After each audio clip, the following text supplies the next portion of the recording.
entonces a nuestra carta de estudio y hoy vamos a tocar un tema que es sumamente importante para la iglesia. Primera Tesalonicenses capítulo 2. Primera Tesalonicenses capítulo 2. Vamos a los versículos 19 y 20.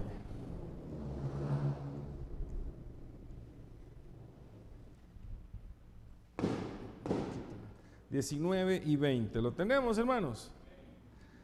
Porque ¿cuál es nuestra esperanza o gozo o corona de que me gloríe? ¿No lo sois vosotros delante de nuestro Señor Jesucristo en su venida?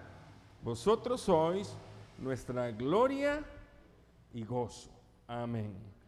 Fíjense que los versículos anteriores a estos, Pablo comienza a nombrar cualidades y características de una iglesia fuerte, una iglesia espiritualmente madura. Y cierra esta porción, este capítulo, quizás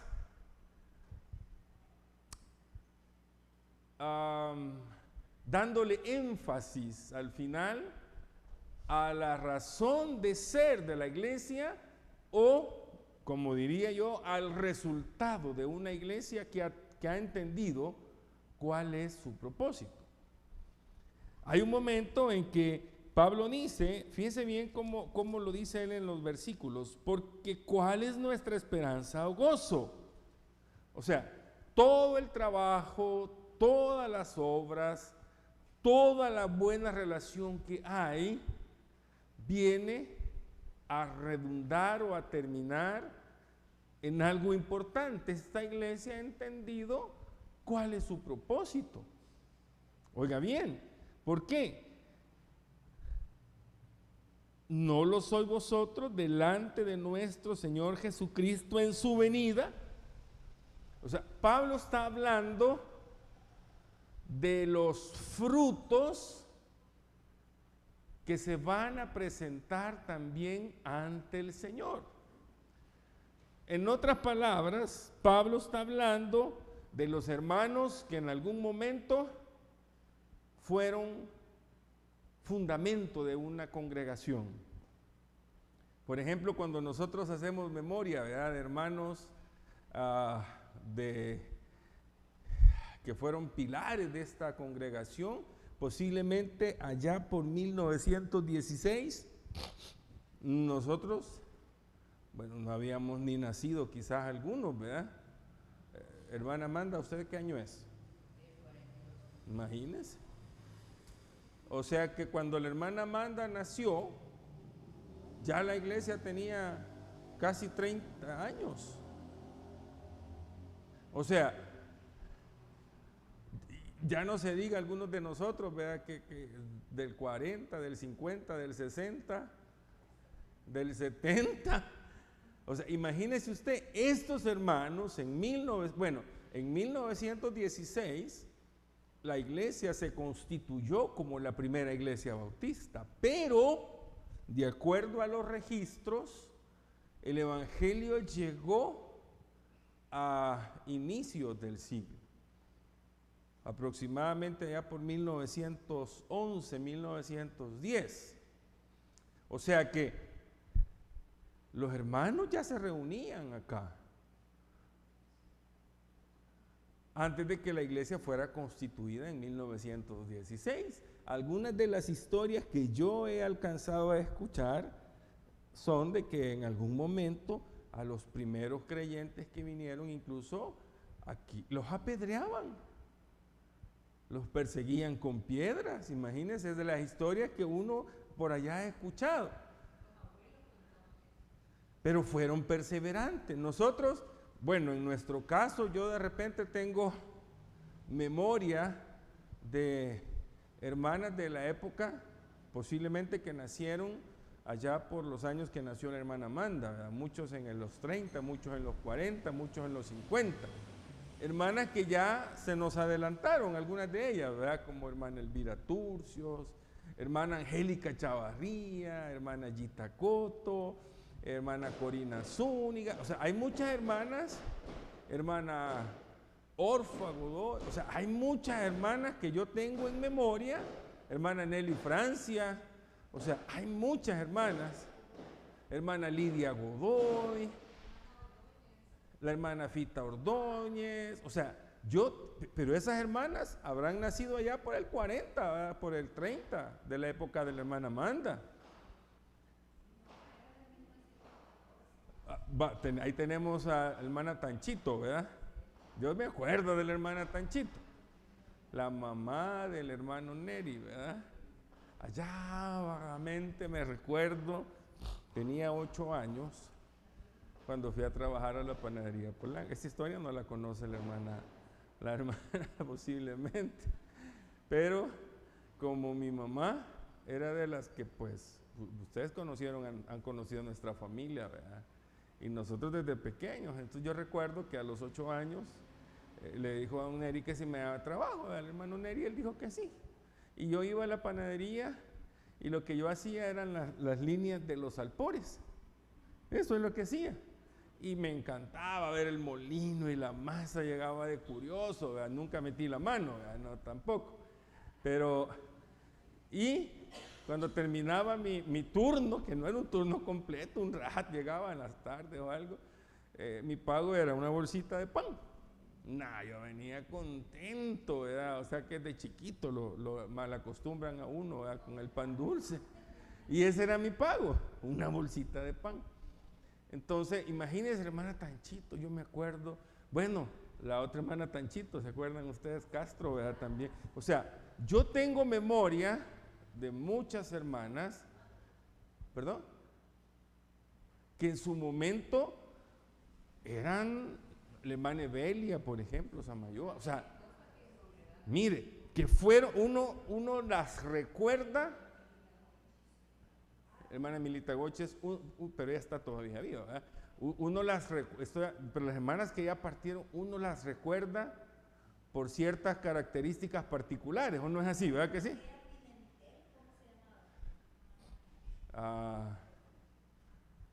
Sí, ya sé quién habla, pero no recuerdo ahorita exactamente el nombre. Pero en su momento uno la recuerda por ciertas características particulares, ¿verdad? No, sí, la hermana era buena para esto, era buena para lo otro, trabajaban. O sea, en algún momento marcaron la diferencia. Pero Pablo también está hablando de los hermanos que también han alcanzado a otros para el Señor. Fíjense bien, ¿por qué?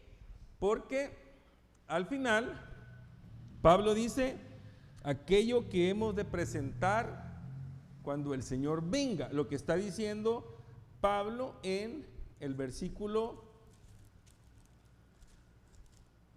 lo que está diciendo en el versículo 19 al final.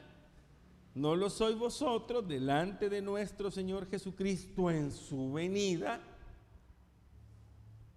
O sea, Pablo no solamente está hablando o haciendo mención de que la iglesia ha entendido cuál es su propósito, y como lo hemos dicho siempre, el propósito principal de la iglesia es llevar el evangelio. Y usted sabe que yo recuerdo mucho al hermano Bo Talbert, él siempre, cada vez que estaba en el púlpito, él empezaba el mensaje con una pregunta. ¿Cuántos de los que están aquí son ministros? Decía. Todos.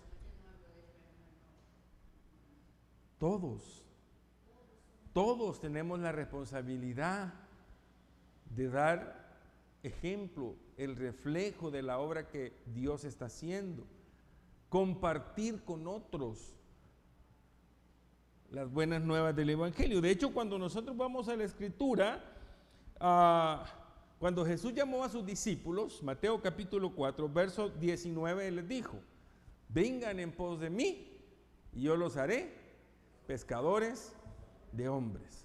Fíjese que a mí muchas veces, con pasajes como este, me pongo a pensar cómo a veces la iglesia ha perdido la dirección, el propósito. Porque de repente pensamos que la iglesia es como un club, ¿verdad?, donde vamos a llegar a sentirnos bien, donde vamos a llegar a hacer lo que a nosotros nos gusta, ¿verdad?, donde no vamos a tener compromisos. Es bien triste cuando vemos ahora a los liderazgos direccionados en satisfacer las expectativas de la gente. Es que la gente lo que quiere oír es esto, es que vamos a promover esto. O sea, de repente, y cuando el liderazgo se pierde, cuando el pastor se pierde la congregación, ¿verdad? Ahora, cuando vamos a la Escritura, nos vamos a dar cuenta que Jesús vino a llamar a la gente a servir, para trabajar por otra gente. A eso vino, ¿verdad? No a que tuviéramos comodidades, a que tuviéramos estatus, a que tuviéramos fama. No, ahora yo estoy completamente convencido, y así lo creo, que Dios conoce sus necesidades, Dios conoce mis necesidades y nos va a dar conforme a cada una de ellas. Yo tuve una semana bastante complicada porque, bueno, la semana pasada tuvimos mucho trabajo, ¿verdad? Estábamos cansados. A mí me empezó a fallar el carro desde el jueves, viernes, sábado, a tal grado de que había que andar, ya ni empujones quería arrancar, pues, ¿verdad? Lunes y martes me quedé sin carro. Y hasta ayer me lo dieron, tenía que hacer muchas cosas, ¿verdad? Pero recuerdo que, no sé si fue lunes en la noche o martes en la noche, mientras oraba, yo le decía, Señor, que me puedan arreglar el carro, ¿verdad? Es un carro viejito, pero es el que me sirve y es el que cubre mis necesidades. Y entonces ahí es donde yo pensaba y decía, bueno, yo no estoy en el ministerio para que el Señor me dé carros, casas, ¿verdad?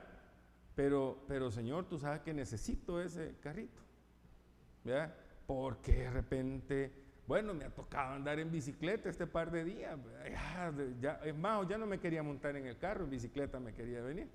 Pero digo yo, el Señor nos ha llamado no a que pensemos que el Evangelio nos va a dar comodidades o lastimosamente, como muchas veces se está predicando hoy, ¿verdad?, prosperidad, ¿verdad? No, el Evangelio, fama, ¿verdad? No, el Evangelio es para servir. Por eso cuando Jesús estableció los parámetros para caminar con Él, es, si alguno quiere venir en pos de mí, tome su cruz cada día. Niéguese a sí mismo, tome su cruz cada día y entonces síganme. Y aquí encontramos la misma expresión, ¿verdad?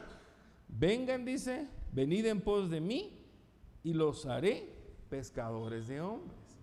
O sea, la misión de la iglesia, alcanzar a otros para Cristo, darles a conocer a otros a Cristo. Fíjese que una de las experiencias que yo he tenido en el Evangelio es el hecho de que, y no sé si a usted le ha pasado, que usted le habló a una persona del Evangelio. Posiblemente no aceptó en el momento que usted le habló,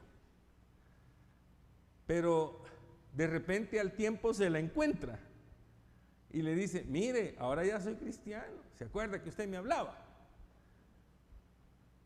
Posiblemente es cierto. Ajá. O sea, usted ¿sabe qué hizo usted? Sembró la semillita. Ajá. Usted sembró la semillita. Usted le habló a alguien y lo acercó, no lo alejó, porque mire, si usted le habla a alguien, la idea es que lo acerque, ¿verdad? Que siempre, no que lo aleje. Pero el problema es que a veces la gente, alguien me decía por ahí un día, mire, fui y alguien que vino acá que lo evangelizaron, dice que le gustó porque no la forzaron a aceptar. Fíjense, porque no le decían, acepte, porque a veces cuando nosotros presionamos a la gente, más la alejamos.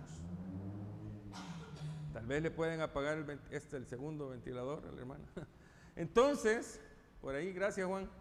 Entonces, es de los de en medio, de los juegos de 3 de en medio. Entonces, ¿qué es lo que pasa?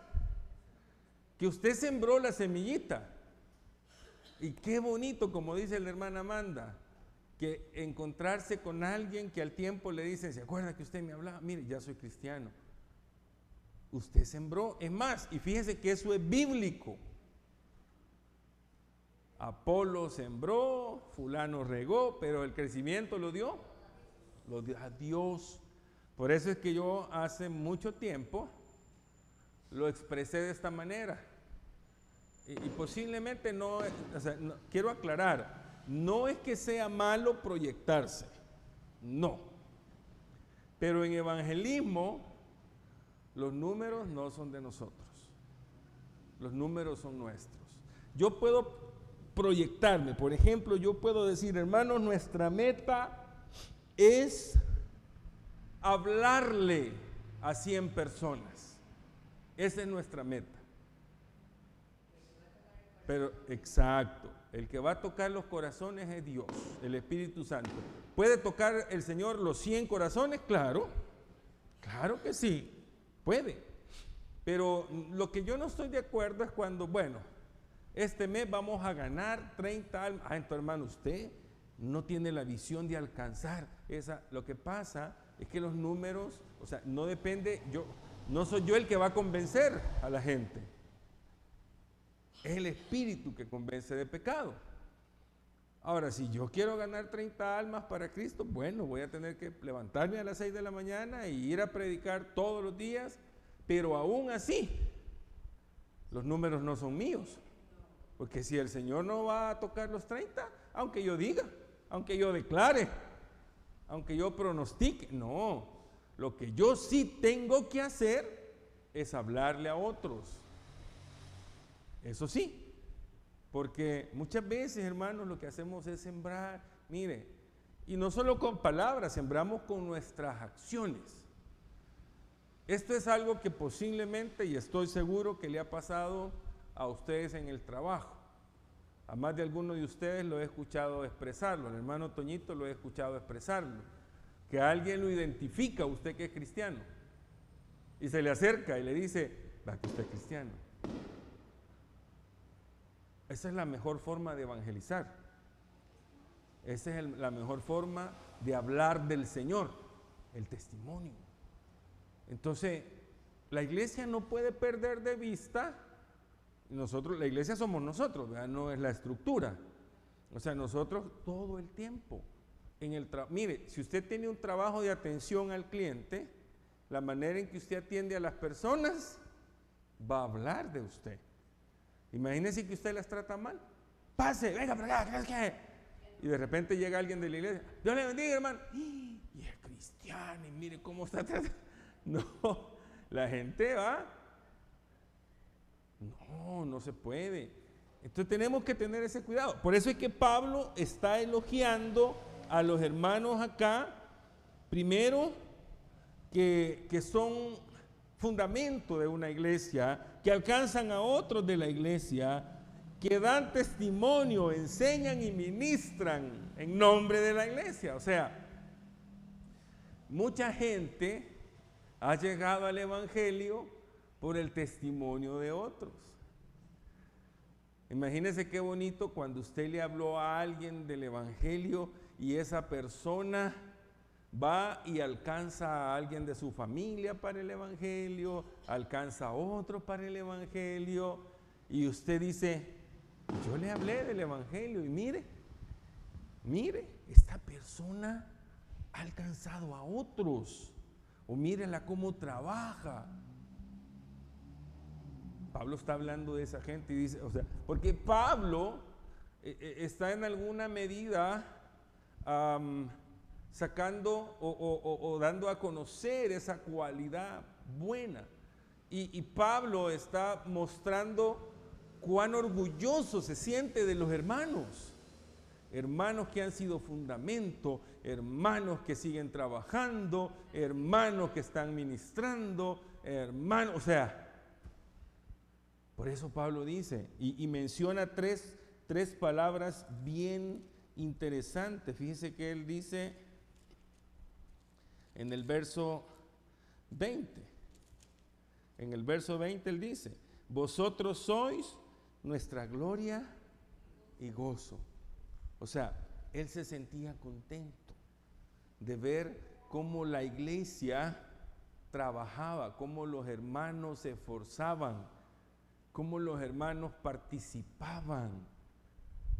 No tenía que andarles diciendo domingo a domingo, hermano, si usted no viene al culto es porque no. No, ¿verdad? La gente tenía sed del Señor. La gente tenía, o sea, había entendido. Pues mire, aquí, hermanos, hay algo que en alguna medida muchas veces pasa.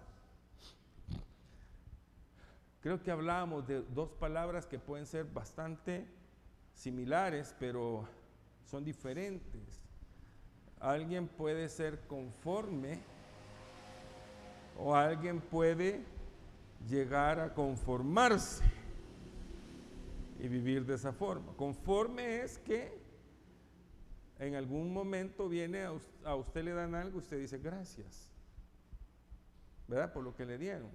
Conformarse es, no pasa nada, aquí me siento tranquilo. Eso de conformarse va cayendo en comodidad, va cayendo en muchas otras cosas. Entonces, el cristiano no puede, o sea, debe ser conforme, ¿verdad? Hace poco leí una frase que me encantó, fíjense. Dice que a menudo el problema de muchos de nosotros es que pensamos más en lo que no tenemos que en lo que tenemos. Fíjense. Por eso es que mucha gente vive frustrada, vive ansiosa, vive preocupada, enojada, envidiosa, porque estamos más preocupados por lo que no tenemos, pensamos más en lo que en lo que tenemos. Y como decíamos un día de estos, miren hermanos, si nosotros realmente, yo le decía a Eli un día, estábamos sentados y yo le digo, imagínate qué bendición podemos estar sentados acá, tener 4 metros cuadraditos, no, ni 4 metros cuadrados, un pedacito chiquito de jardín, ¿verdad? Y ver las flores y podemos tomarnos un cafecito y podemos estar ahí tranquilos y podemos saber que tener nuestros hijos y podemos, o sea, las bendiciones, ¿verdad? Y a pesar de nuestra condición de salud, por ejemplo, ahí estamos haciendo el esfuerzo, ¿verdad? Qué bendición que podemos ir a caminar un par de kilómetros a la laguna, ¿verdad? Temprano, ¿verdad? Por eso es que no vemos algunos. Bueno, hemos visto a un par de hermanos, la hermana Gloria Velázquez, creo que la hemos visto un par de veces, no me acuerdo a quién más nos encontramos, pero es bendición, qué bendición que nos podemos tomar un cafecito, o sea, deberíamos hacer más cuenta de lo que sí tenemos y disfrutamos, de lo que no tenemos, y lo que no tenemos y que es una necesidad, pues el Señor lo va a suplir en el momento que sea de la necesidad que sea. Acuérdese que las necesidades de nosotros no son solo materiales, también hay necesidades emocionales, familiares. Por ejemplo, cuando uno está casado, una de las necesidades es que uno necesita sentirse amado, ¿sí o no? Uno necesita sentirse querido o cuidado, o la mujer va a sentirse amada, cuidada, respetada, o sea, son necesidades. Exacto. Uno tiene ciertas necesidades en relación a sus hijos, fíjese que son peticiones, por supuesto, ¿verdad? Pero uno quiere ver a sus hijos bien, ¿sí o no? Si algo le pasa a uno de nuestros hijos, uno siente, o sea, uno tiene, ¿por qué? Entonces una necesidad que muchas veces se vuelve petición, ¿verdad? Señor, ayuda a mi hijo a que salga de esta situación, Señor, ayuda a mi hijo a darle sabiduría, o sea, son necesidades. Muchas de esas cosas van a llegar a su tiempo. El tiempo de Dios es perfecto. Ahora, como la palabra de Dios es perfecta, hay ciertos versículos que nos motivan a tener esa confianza. Pacientemente, dice por ahí el salmista, esperé, y Él me oyó.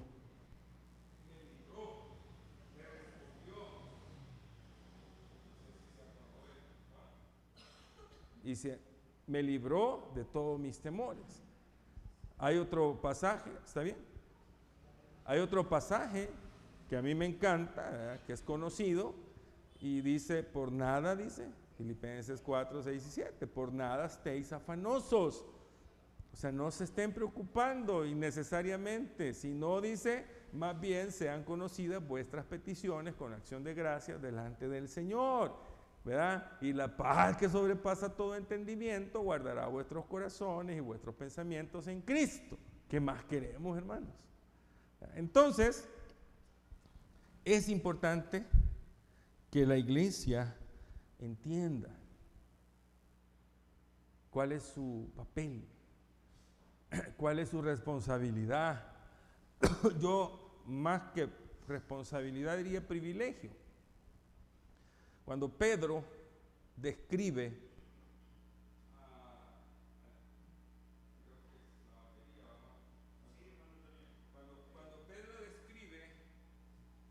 a la iglesia, ¿verdad? A la iglesia, cuando Pedro describe a la iglesia, él habla de que somos, dice, nación santa, real sacerdocio, que somos pueblo escogido. Pero él no deja de lado el propósito. Él dice, para que anunciéis las virtudes de aquel que os llamó de las tinieblas a su luz admirable. Hechos, capítulo 15, verso 3. Ellos, pues, habiendo sido encaminados por la iglesia, pasaron por Fenicia y Samaria, contando la conversión a los gentiles, y causaban gran gozo a todos los hermanos. Iban dando testimonio, iban predicando, iban diciéndole, miren, hermanos, cómo la palabra de Dios ha llegado a otros, cómo la palabra de Dios está alcanzando a otros. Y dice que eso causaba ¿qué? Gran gozo.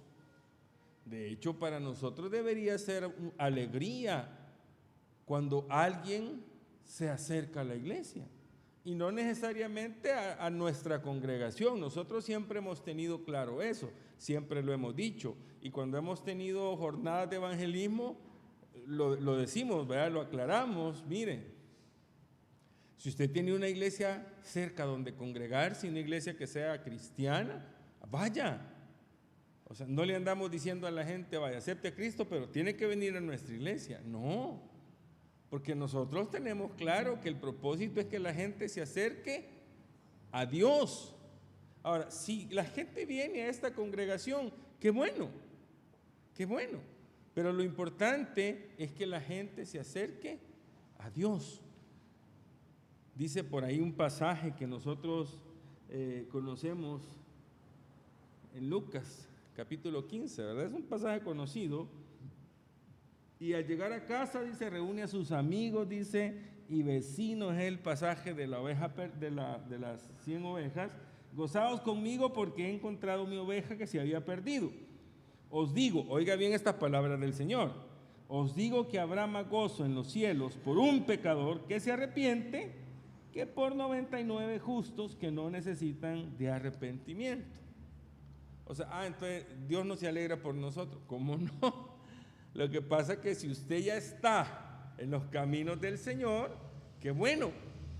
Pero imagínese que alguien venga al camino del Señor, eso es motivo de gozo. Y eso es lo que está diciendo en este versículo el Señor Jesús. Santiago, capítulo 5, verso 20. Sepa que el que haga volver al pecador del error de su camino, salvará de muerte un alma y cubrirá multitud de pecados. Por ahí hay un proverbio muy hermoso que dice que el que gana almas es sabio. Entonces, hermanos, Pablo está resaltando a esta iglesia también por su carácter evangelístico, misionero, ministerial, como usted quiera llamarlo.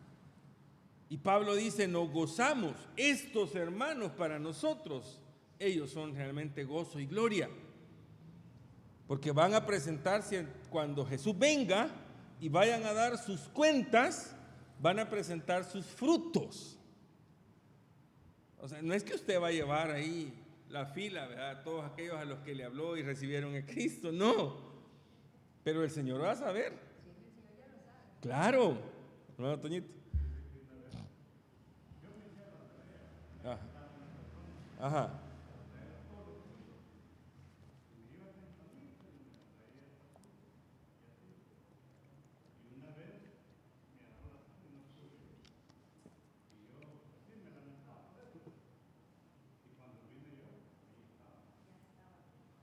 Vaya.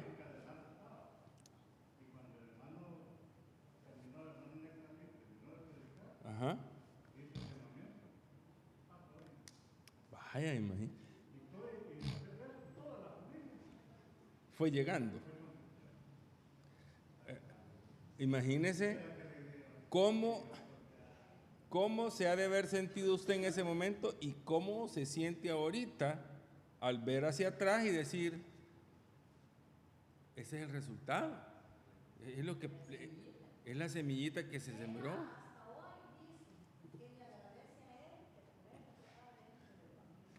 Ese es el gozo del cual Pablo habla, que él sentía. El gozo.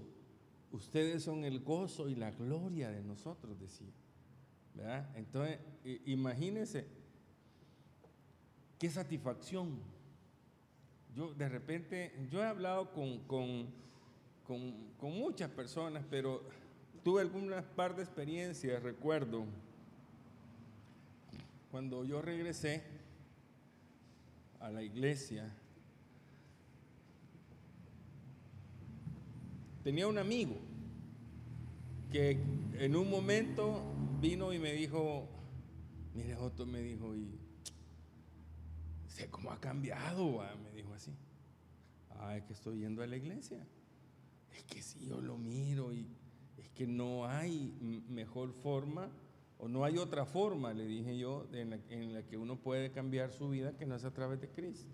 Y me dijo, fíjese que mi esposa va a la iglesia. ¿Y por qué no va con ella? Le digo, es que me invita. No, le digo yo, o sea, es el único, y no recuerdo, estuvimos hablando un rato. Como al mes lo volví a ver y me dijo, hey, quiero contarle algo, me dijo, sí, estoy yendo a la iglesia, así. Yo me sentí tan contento. Después supe pues que se había hecho cristiano, ¿verdad? Que había aceptado a Cristo y que estaba pues perseverando. Y entonces yo en algún momento me sentí satisfecho y contento, ¿verdad? No por mí, no, me refiero a aquella alegría de la que habla la Escritura, que nos debería dar gozo, que alguien llegue a los caminos del Señor. Y muchas veces también he pensado en mis momentos de meditación y de estudio de la palabra, que tremendo ha de ser que nosotros, en lugar de acercar a la gente a Cristo, la alejemos. Ay de aquel, ¿verdad? Entonces digo yo, es tremendo, pero cuando hemos entendido que con algo que hagamos, con algo que digamos, lo que vamos a hacer es acercar a alguien al Señor, entonces realmente estamos cumpliéndole al Señor. Más que al pastor, más que al liderazgo de una iglesia, sino que a Dios, ¿verdad? Ahora, claro, yo me alegro, ¿verdad? Cuando yo de repente escucho historias como esa, por ejemplo, y digo, qué bueno el hermano Toñito, qué bueno lo que está haciendo, pero ese es el resultado de su búsqueda del Señor. O sea, usted no va a poder dar lo que no tiene. O sea, ¿cómo va a compartirle a otro el Evangelio si usted no vive el Evangelio, ¿verdad? Pero cuando la iglesia entiende, entonces, ¿cuál es su propósito? Entonces experimenta esto de lo que Pablo está hablando. Él dice, yo me siento contento por ustedes, hermanos, ustedes y no solo por ustedes, aquellos que fueron fundamento de esta iglesia, los que trabajan, los que evangelizan. Me siento contento, ustedes son corona, gloria, y lo que me alegra más, dice, es que el día que se presenten ante el Señor, ¿verdad? Cuando Jesús venga, porque habla de la venida de Jesús, ustedes van a presentar sus frutos, ustedes van a ser como aquellos siervos a los cuales el Señor les va a decir, ¿verdad? Ven, buen siervo y fiel. En lo poco fuiste fiel, en lo mucho te pondré. Pero imagínense cómo se van a presentar aquellos que no fueron capaces ni de hablarle a la familia, claro, porque ni ellos vivieron, ¿verdad? Y yo iba a tal iglesia, Señor, aquí vengo a que me des mi coronita. No, porque dice la Biblia que muchos en aquel día se retirarán avergonzados. No, que nosotros, hermanos, recibamos la corona. Hay corona de gloria, hay corona de victoria, dice Pablo en este pasaje, ¿verdad? La corona de victoria tiene que ver con haber finalizado la carrera. La corona de gloria tiene que ver con haber trabajado, ¿verdad? Así que el Señor un día nos puede entregar a nosotros, ¿verdad?, la corona que nos tiene preparado, como dice Pablo ahí en Timoteo, y no solo a mí, sino que a todos los que aman su venida. Vamos a orar, hermanos, para despedirnos. Gracias, Señor, porque nos has permitido este tiempo compartir tu palabra. Siempre somos edificados, siempre crecemos, siempre es bueno, Padre, compartir tu palabra. Gracias por mis hermanos que han estado acá presentes en el templo, como aquellos que han sido parte de la transmisión también de este estudio. Llévanos con tu bendición. Oramos en el nombre de Cristo Jesús. Amén. Que el Señor les bendiga, hermanos, y nos